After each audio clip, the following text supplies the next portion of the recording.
បាទអរុនសួស្តីបងប្អូនទាំងគ្នានេះជាដំណើរសាររបស់ខ្ញុំទៅកាន់ខេត្តកោះកុងទឹកដីអូសោមហើយដំណើរសាររបស់ខ្ញុំទៅទឹកដីអូសោមនេះក៏ជាលើកទី1របស់ខ្ញុំដែរហើយក៏បានតាម4កន្លះផឹករហូតដល់6កន្លះផឹកហើយជិះមកតាមផ្លូវជាលិប៊ុនខ្ញុំមិនបានថតទេដោយសារផ្លូវជាលិប៊ុនគឺបងប្អូនយើងស្គាល់ហើយដើរទេអញ្ចឹងក៏កាត់មកដល់ផ្លូវស្ពានសែមបលមកទៅហើយជិះមកស្ពឹកគូដែរណាដល់ស្ពានសែមបលហើយពេលហ្នឹងជិះចង់ចូលស្ទឹងបំពកដែរតែកាលហ្នឹងខ្ញុំអត់ស្គាល់ស្ទឹងបំពកហើយទឹកដីកោះកុងក៏ខ្ញុំមិនដែរស្គាល់ដែរតែមកលើកទី1អញ្ចឹងក៏សម្រេចចិត្តបន្តដំណើរទៅកោះកុងយកមកព្រោះអីយើងអត់ស្គាល់អញ្ចឹងអត់ចង់ហ៊ានពជាពេលច្រើន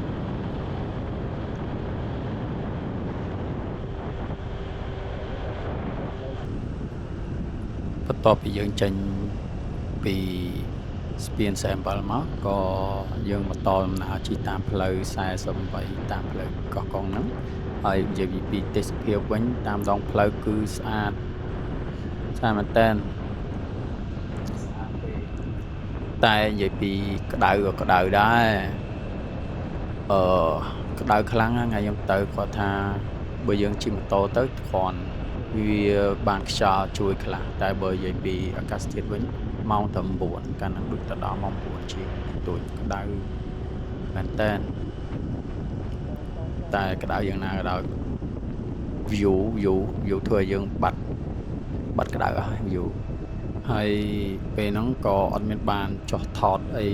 រូបថតអីតាមផ្លូវដែរដោយសារអីគឺខ្ញុំបញ្ញាប់ហើយពេលហ្នឹងគឺម៉ោងដូច9ជាង10ហើយមិនទាន់បានទៅដល់កោះកុងផងហើយយើងអត់ស្គាល់សោះផ្លូវទៅអូសោមហ្នឹងអញ្ចឹងក៏បន្តដំណើរគាត់តែជិះពេលហ្នឹងគឺវីដេអូអីក៏ខ្វះខាតច្រើនដោយសារយើងអត់ស្គាល់ផ្លូវទៅអូសោមសូម្បីផ្លូវកោះកុងហ្នឹងក៏ខ្ញុំមិនដែរទៅដែរហើយអញ្ចឹងខ្ញុំអត់ស្គាល់ខ្ញុំគិតតែជិះអត់ហ៊ានឈប់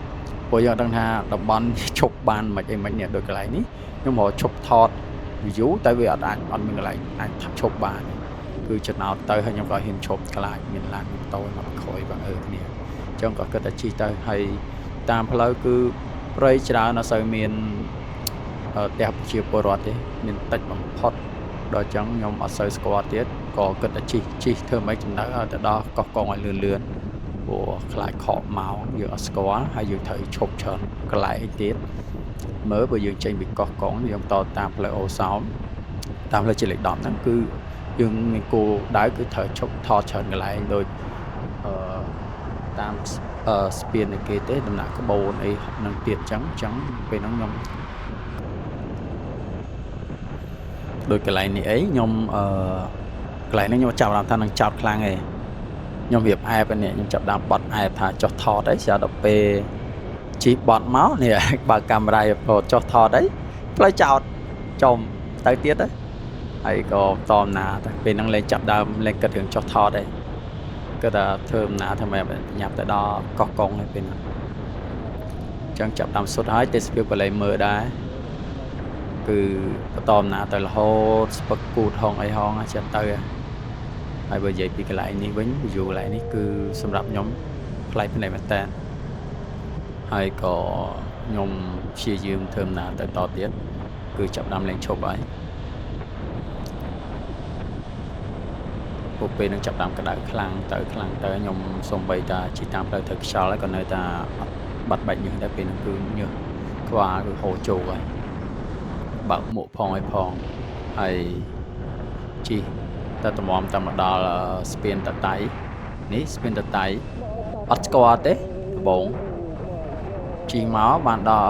ឃើញគេដាក់ផ្លាស្ពានតតៃបានស្គាល់ដល់ពេលអញ្ចឹងក៏ចុះឆែក Google មើលមកផ្លែតក៏ឃើញថា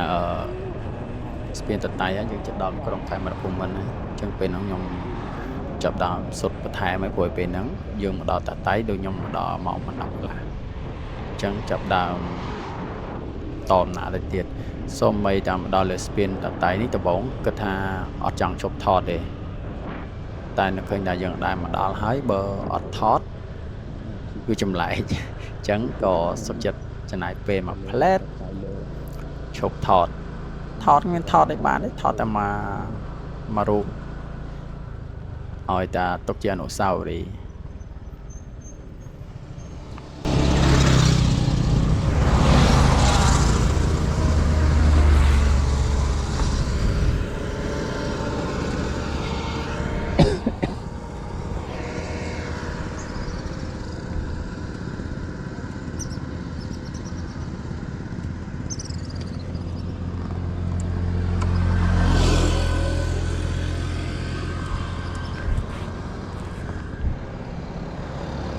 តែតែក្រមចាស់ហ្នឹង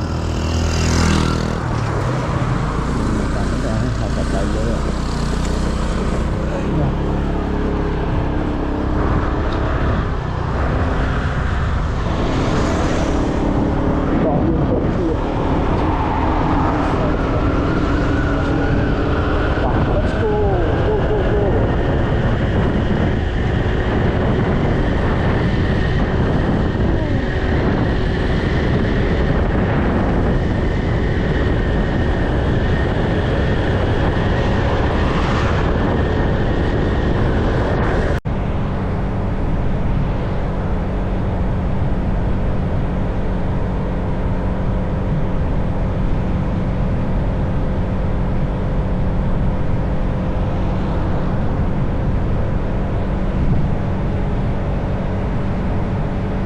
ហើយទីបំផុតខ្ញុំក៏មកដល់ផ្លូវបែកគេហៅ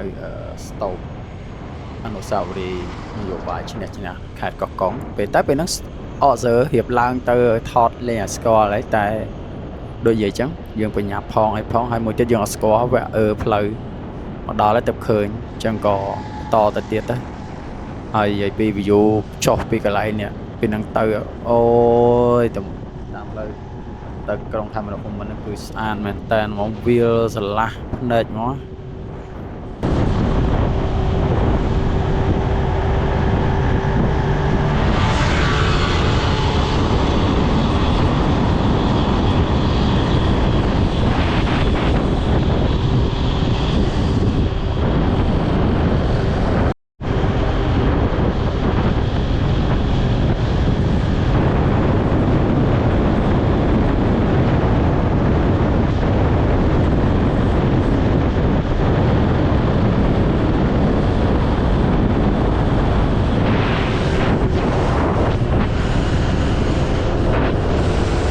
ហើយទីបំផុតខ្ញុំក៏មកដល់ក្រុងខេមរភូមិន្ទហើយគឺទឹកមកដល់ខ្ញុំស្រឡាញ់កោះកុង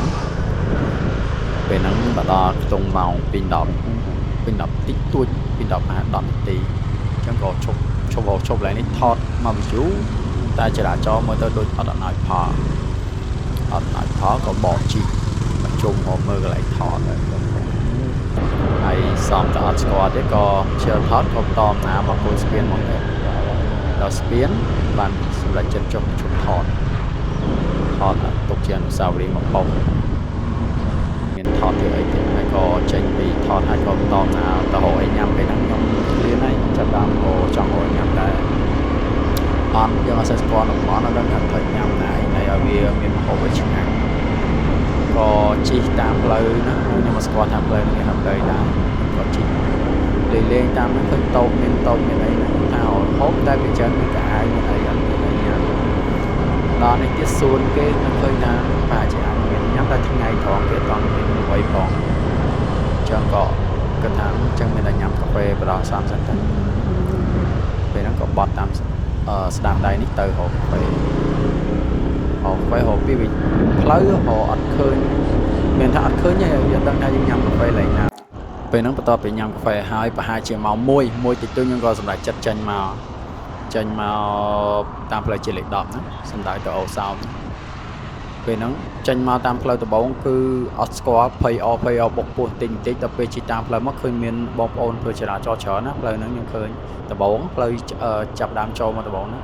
ចរាចរណ៍ច្រានបានជិះបានគ្នាកដោស្រាប់ដល់ជិះយូរទៅបាត់មនុស្សអស់លេងបាត់ទៅមកផ្លូវជិះតែឯងយូរមានឡានមកមួយបងក្រុមម៉ូតូទៅមកក្រុមអញ្ចឹងទៅហើយម៉ូតូខ្ញុំនេះមកទៅមុខទេបានត្រឹម90តែ90ហ្នឹងបើនិយាយពីលឿនប្រហែលមិនបាន70គីឡូម៉ែត្រក្នុងម៉ោងផងហើយក៏ជិះមកស្ទុះទៅមកដល់វាលនេះស្អាតខ្ញុំប្លែកភ្នែកខ្ញុំមែនតើជិះមកវាលមានតែឯងអញ្ចឹងទៅ ជីឈប់មកផ្លែតបានឃើញមានម៉ូតូមកក្រុមអញ្ចឹងទៅអូ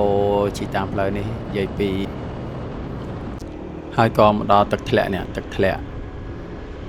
មួយនេះដំបងខ្ញុំជិះហួសហើយខ្ញុំបកក្រោយមកវិញទៅដោយសារយើងអត់ដំបងយើងអត់ដឹងថានឹងមានទឹកធ្លាក់ឃើញតែគេលេងខ្ញុំជិះហួសហើយក៏បកមកវិញហើយកន្លែងនេះបើគេវិទឹកធ្លាក់ដូចវាពី3កន្លែងណាធំស្អាតមានទឹកលេងតែយើងអត់ស្គាល់ណាយើងអត់ស្គាល់ក៏ជិះហួសទៅមានកន្លែងនេះមួយបានឈប់ថត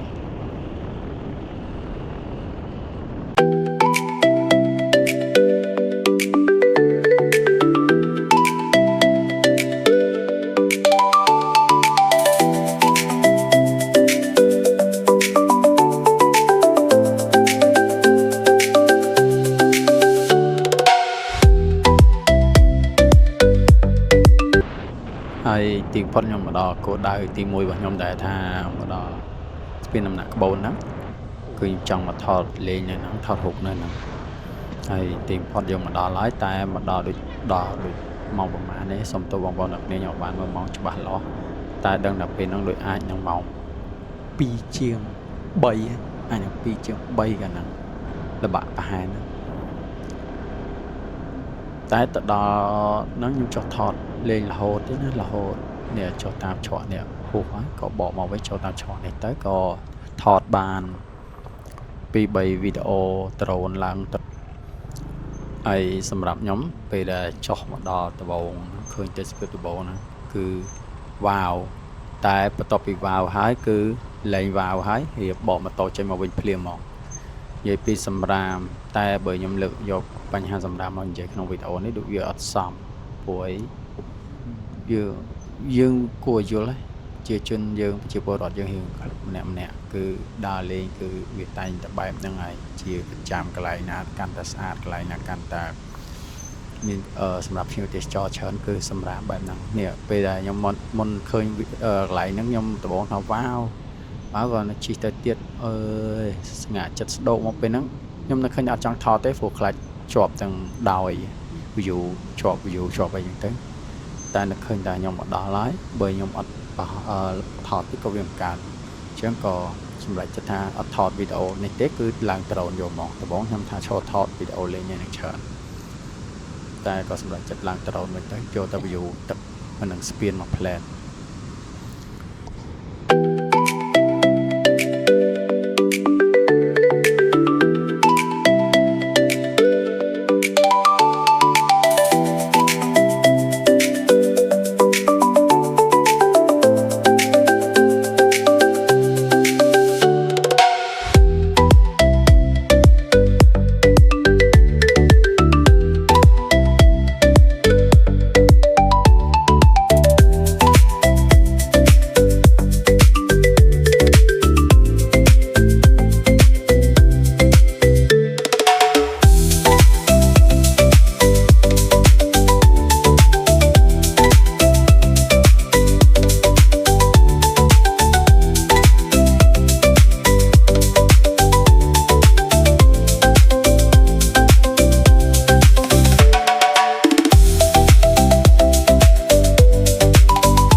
ចាំអត់ភ្លេចទេគឺម៉ោង3កន្លះជិត4ហើយខ្ញុំឆែកពី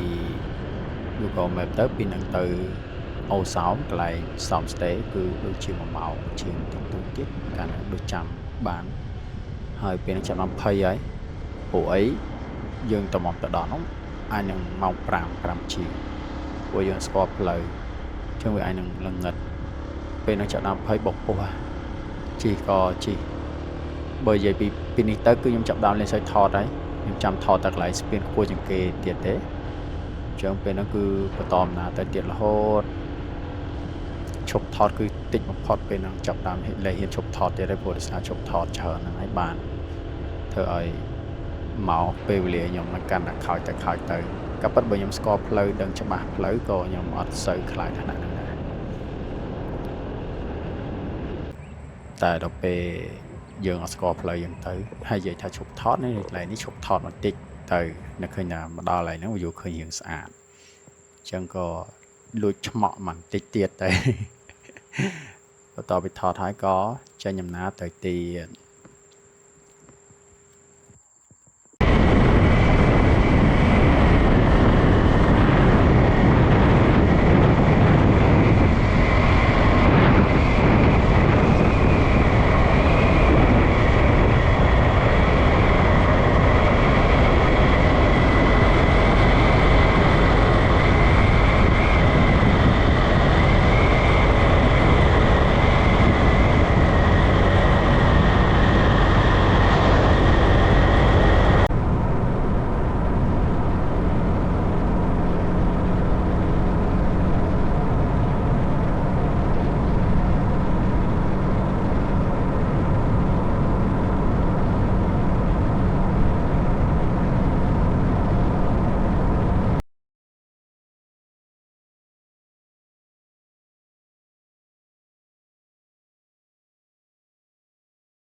ពេលហ្នឹងជីឡើងដល់ស្ពានហើយអត់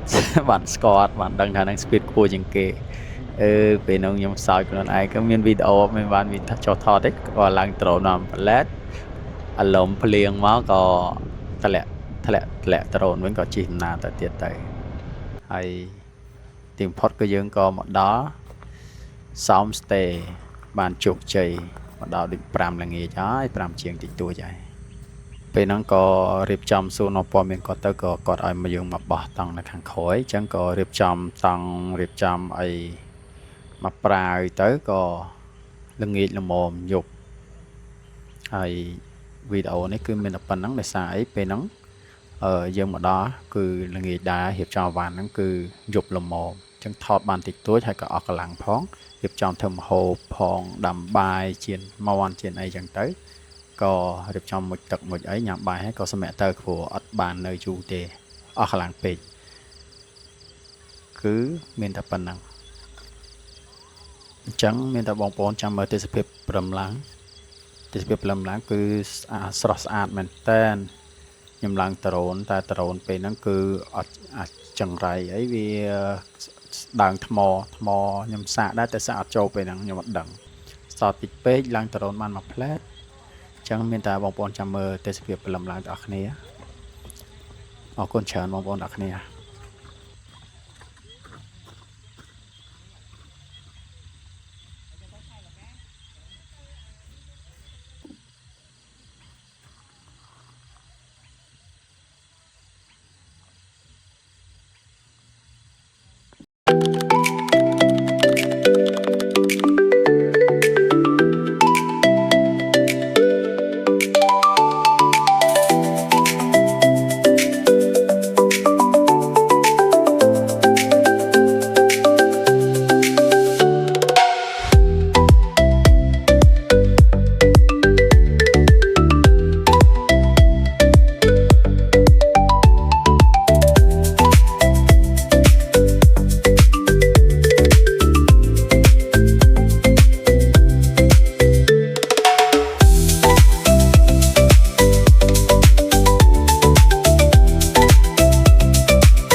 ហើយក៏ជាស្រ័យផងបងប្អូនទាំងគ្នាព្រោះពេលហ្នឹងគឺ